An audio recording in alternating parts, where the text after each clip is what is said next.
Hey,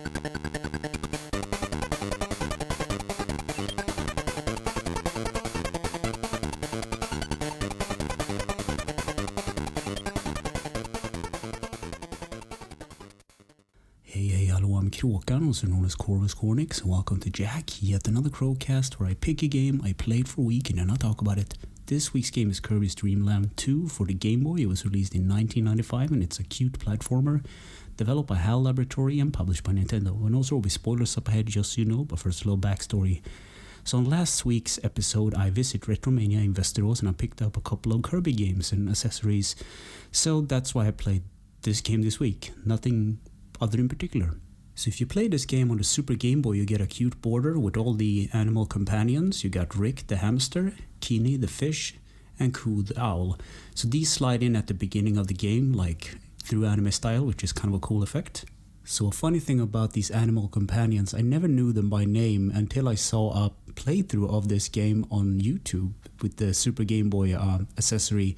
It's kind of interesting. I've been a fan of Kirby for I don't know how long, and now I know the companions' names. So the way I played this game this week was actually on physical hardware. I actually got a red little Game Boy Pocket, and it's not optimal to say the least to play these kind of games. The screen is really small, and you have to have the right sort of arrangement with lights and stuff, but it's fun for what it is. It's more about nostalgia for me than anything else. And after that you get a title screen and 3 save files to select from. So this game has a battery backup memory, so once the battery goes out you can't save anymore. And I learned that the hard way this week. I actually played through the game about halfway in, and then a couple of percentages in, and then I have to restart because I thought the game saved but it didn't. And also a thing about this copy is that it's not an like European or American copy, it's actually a Japanese copy, but it is in English nonetheless. So the only exception to this rule is the title screen, and I don't mind. You just press start and then you're on your way. And then you get a cutscene with Rick the hamster and Kirby and an umbrella. And the power-ups of this game are like the other Kirby games. You have the soda, you have the M-Tomato 1-ups and stuff like that. So I started at level 1, and you collect stars just like Kirby's Dreamland 3 on the NES, or the SNES I should say. So you got like, I think it is 7 or something, and you get, a 1-up. So the B button sucks, which is Kirby's ability. So he sucks up certain enemies and he absorbs their talents or effects or whatever you call it. The A button is jump, and up on the D-pad is fly. So I think you can fly infinite in this game. So this game has no timer, so you can take your time. And as I said before, Kirby sucks up enemies and he gets their powers. And the first ability that I got was the umbrella power, which is Kirby holding an umbrella, using it as a weapon, and when you jump, he actually glides down. So at the end of the level, there's like a small bonus jumping game, and depending on when you press the A button, you will launch up into these, I think they're clouds, and you will get extra lives and 1-up and stuff like that. And now on to level 2, and if you push the select button, you will lose the current ability you have, so you can pick another one. So the second ability that I got was a fireball, so he turns into a fireball for a short amount of time and destroys enemies.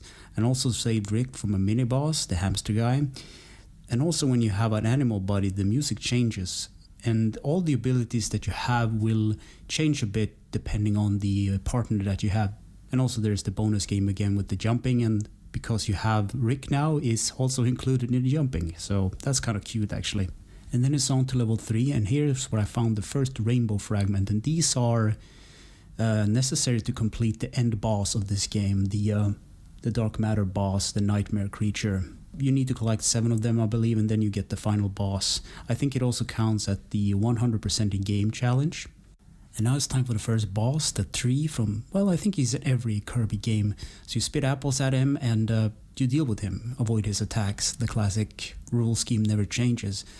And once you got a rainbow fragment on that particular world, it will flash over that world, so you know that you collected it. And then it's on to the second world, but you can always go back to the first world. There's like a bonus game with the boss that you avoid his attack and you collect these stars for extra lives. And as I said before, now it's on to world 2, so you get a cutscene with Kirby and the owl Coo. And I selected the first stage because that's all you can select, so these stages unlock as you go along. So about halfway through the first level, you get the owl companion. And then it's on to level 2, and here's where I got the spike ability. So now it's time for level 3, so if you get hit while having any ability, you will lose it. But if you're fast enough and suck it back up, you will regain it. And this is the level where I got the boomerang ability as well. And now it's time for the second boss, the Warthog. So you suck up his kids. That sounded weird, but you do that and spit them back at him and avoid his attacks, his bombs. And after that I had to save because obviously I had work to do in the morning. So I saved and I thought everything was fine, but the battery backup had failed me. There was no juice in that battery. So when I got back from work, there was no... it was 0% of my save file. So what I did was I played the game up to this point. Luckily it wasn't that much of a hustle because, you know, first time when I play the game I take notes and stuff and I have to record the progress so I know what I'm supposed to talk about in the episode. But, well, I didn't have to do that the second time, so it was less of a hustle. So I, you know, got back where I was and I went on to World 3. So World 3 introduces some new abilities, the stone ability, and you get the fish companion, the familiar in this level. And the boss of this level is an angry fish, like a glowfish. I guess you call it an angler fish, I'm not quite sure, but maybe it's an angler fish. And then World 4 is up, which is an ice world. So the freeze ability was gained here, and a mini boss which gave me a ball ability. So you stand on a ball, you balance on it and move.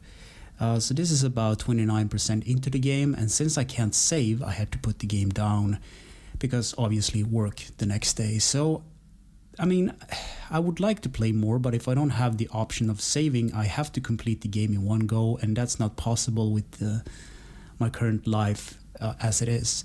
So maybe you can open up the cartridges and replace the battery. I don't think it's that hard to, you know, desolder a battery and replace it, but, you know, maybe I'm just too lazy to do that, I guess. So, gameplay. Platform your way through the levels, beat the bosses and King Dedede in the end, and a nightmare called Dark Matter, and get a cute cutscene in the end. Control, the D-pad is movement, up on the D-pad is flight, the A button jumps, the B button sucks, the select button loses your current ability, and the start button pauses. Graphics. So this game is really cute, but on the tiny little Gameboy screen, it's not much to marvel at, but if you have a Super Gameboy player for the SNES, you can actually get this game in color, and it has a nice border with the animal companions. So if you have that option, play it that way. Sound and music. Hirokazu Ando and Tadashi Higagami made the soundtrack for this game, and it's a happy, chirpy, fast, cheap tune, and it's more or less a staple of all the Kirby games, and this game is obviously not an exception to that rule. Easter eggs, secrets, and glitches. So this game has a lot of secrets. So during one of the platforming levels, a naked form of a lady is displayed in the platforms if you can zoom out, but you can't do that on the Game Boy, so this little sneaky little Easter egg there. So there's also a thing with the mini bosses. So if you defeat mini bosses where you usually get a companion, it will be replaced by a slime. So there's a small percentage of that slime being a female one, and that counts to 1% of the 100% completion rate. And this female slime also grants you 1 extra life. There's also an orca reference in this game. So if you have the animal companion Kin and the light bulb ability, there's a certain level where you can go into a room and you use the light bulb and you will reveal an orca picture with the text orca under it. So orca is a later boss in the later games. And thanks to Retro Archives on YouTube for providing this fact. And as I said before, you need all the rainbow fragments to unlock the final boss, Dark Matter. And these rainbow fragments are across the 7 stages of the game, or the 7 worlds. So in conclusion, I wrote, yes, play it. It's a good platformer. So it's no secret that I'm a huge Kirby fan, and I never played this game actually until I made this episode. So the game looks good, plays well, and the soundtrack is great. The only nitpick I have is the tiny Game Boy screen, and there's a workaround with that if you have the Super Game Boy accessory for the SNES, or you can play the Kirby's 20th anniversary, I believe, for the Nintendo Wii. If you can find that, that's a better port in like 100%. So that's the only nitpick I have. I love Kirby, so this is a no-brainer for me. This is a good game. So anyway, thanks for listening and watching, and take care.